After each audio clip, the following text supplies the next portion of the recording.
Hi, today I wanted to take you on a short tour of the SciTech DataXchange E-Learning website.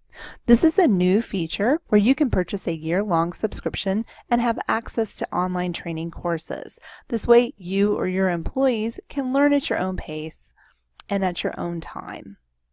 So one of the courses here is called Initial Data Exchange Configuration. We'll take a look at this one. So this has a couple sections to it. The first section is called Customer Configuration, and it has 4 lesson plans with a quiz. Then there's a second section called Configuring and Setting Up Auto Login with 1 lesson and 1 quiz. We'll take a look at that.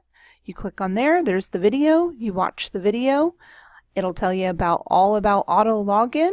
Once you're done with the video, then we'll take the quiz. So the quiz is this case, it's only 1 question because it's a short section, and it says when setting up auto login, you can have data exchange start on any tab within the toolbar. True or false? True. Complete the quiz. It'll grade you 100%.